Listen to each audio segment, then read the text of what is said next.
Hello dear friends, this is Dr. Diptesh Patel and I'll be teaching you jet propulsion and aircraft engineering. In this video lecture, I'm going to cover lecture 4 of solid and liquid propulsion engine, and the subtopics are liquid propellant feeding system and combustion in liquid propellant engine. So let's start the lecture. Now the first topic that we are going to see is liquid propellant feed system.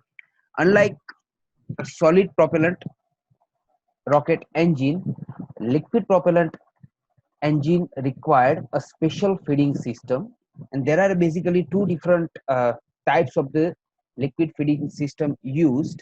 One of them is gas pressure feed system and the other one is pump feed system. So let's go through one by one. First one, a gas pressure feed system, you can see in the slide.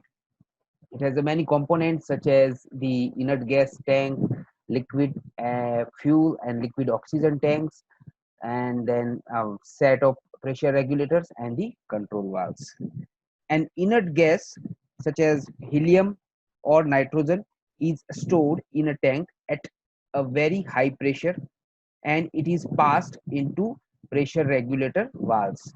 This high pressure inert gas from the regulator is used to force the propellant, such as fuel and oxidizers.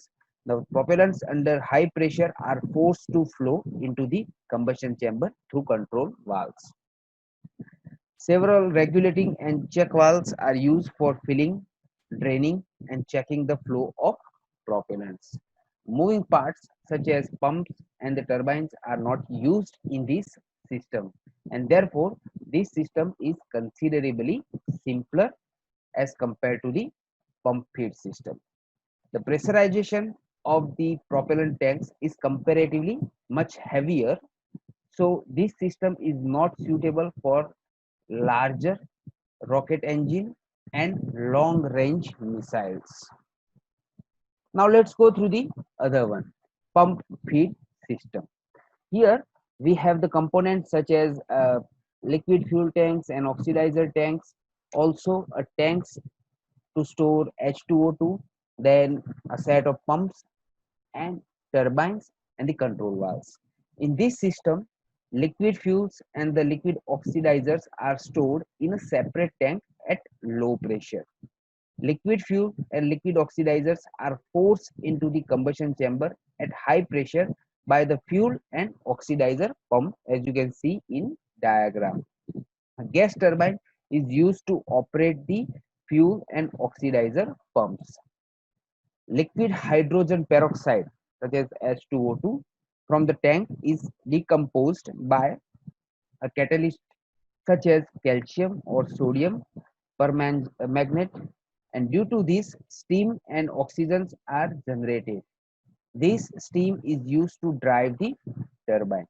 Because of the third liquid, the gas turbine, the pumps, and additional lines are necessary, and so the pump pressurization system is considerably more complex than gas pressurization system. Design of pump is a greater problem, and that will handle the liquid safely and without leaks. Now let's move forward to the combustion in liquid propellant engine.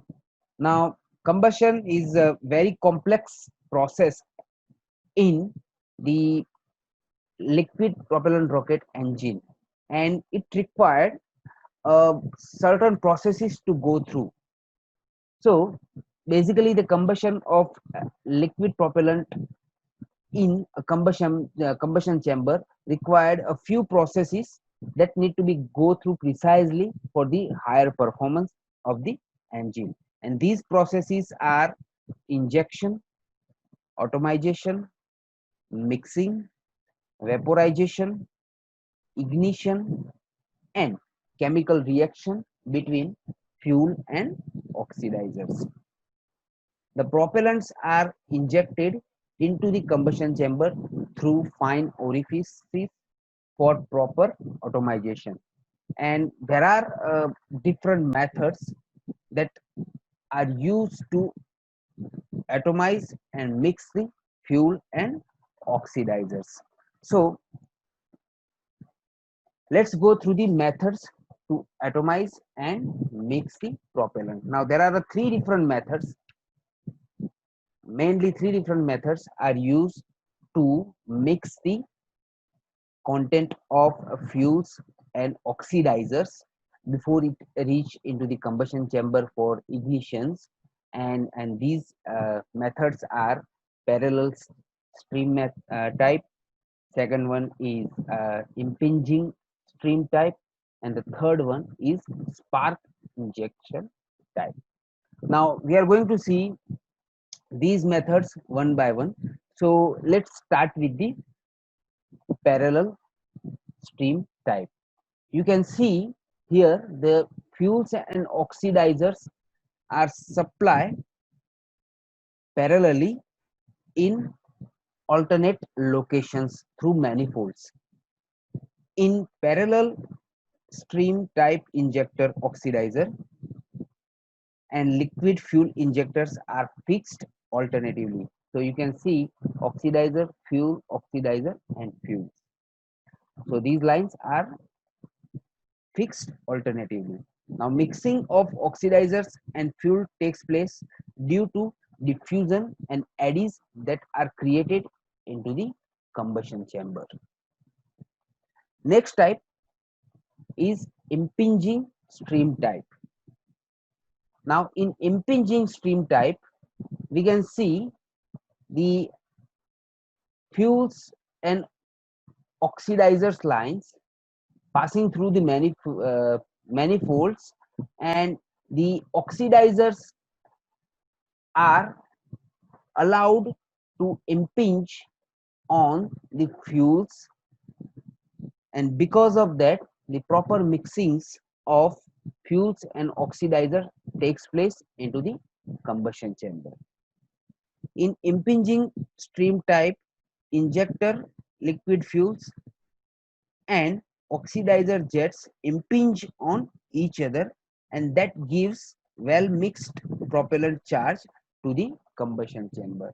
Since we know that the proper mixing of the fuels and oxygens are the key component for the complete combustion process, and if we have the proper mixings, then we can have the complete combustion, and that would enhance or improve the overall performance of the engine. So therefore these are the various methods which is very useful to improve the overall performance of the engine.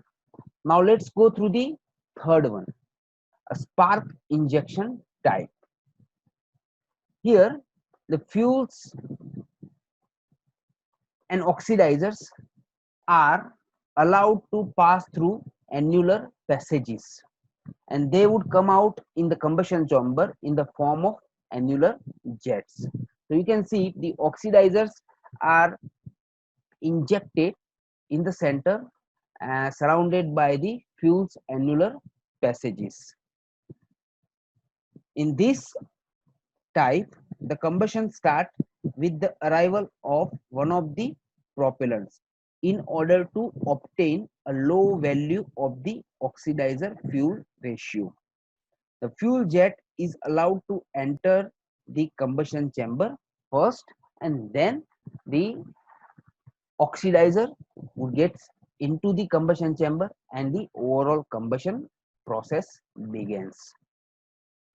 So like as compared to the first two, these ones would give the better mixings and atomizations of the propellant, and that would lead to the better performance of the engine.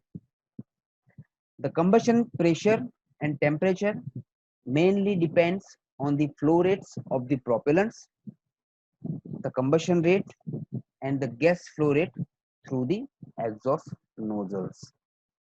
So there are a different kind of the methods which is used for the improvement of the combustion process, but these are the three mainly used methods to atomize and mix the fuels and oxidizers. As good as they mix, they would give the, or they would lead to the better performance of the rocket engines. So this is all at the moment. If you have any doubt, you can write down in the comment box. Thank you very much.